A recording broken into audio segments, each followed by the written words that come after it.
Қазақ елін өзінің терең үнді тамылжытқан нәрлі жырларымен сусындатқан Тұманбай Молдағалиев 1935 жылы наурыз айының 20 жұлдызында Алматы облысының Еңбекші Қазақ ауданы Жарысу совхозында дүниеге келді.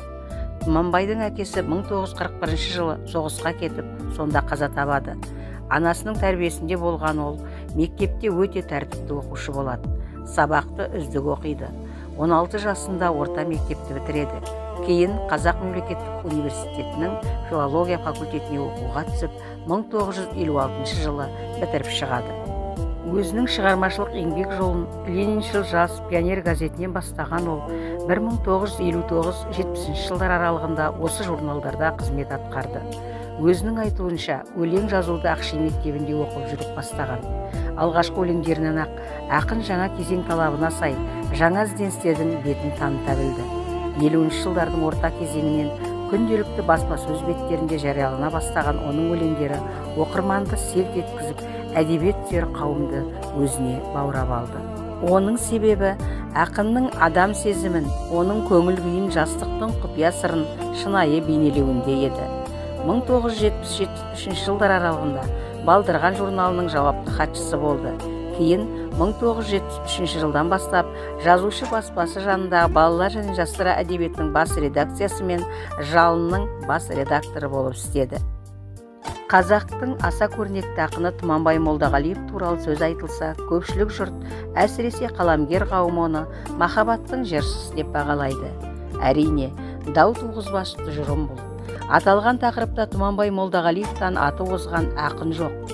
Оның құстар қайтып барады, бақыт құшағында, әнім сен едің, ертіс вальсі, шақырады көктем атты әнге жазылған өлеңдері халық арасында кең тараған.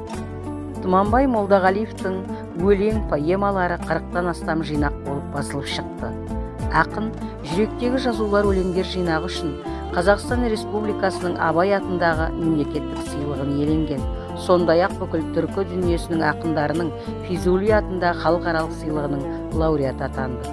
Ақын поэзиясы ешкімге ұқсамайтын өзгеше әлем. Сарынынан жаңылмайтын, сағасынан асып таспайтын, сабырлы да саялы сұлу дүние. Ақын Тұманбай балғын жас кезінен ақырғы сағаттарына дейін өмірді кең толғап өтті, халқына тән дәстүрмен тебіреніп өз жолын тапты. Ақынның өзі қандай мейірбан, бауырмал, адам сүйгіш болса, поэзиясы да сондай мөп-мөлдір, тап-таза қалпында адам жанын жылыта білді. Оның ұрасы 20 томдық кітапқа жетіп артылады.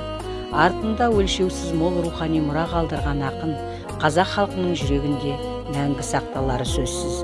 Қазақстанның халық ақыны, халқымыздың қайталанбас ірі тұлғаларының бірі Тұманбай Молдағалиев ағамыз 2011 жылдың 10 қазанында дүниеден өтті.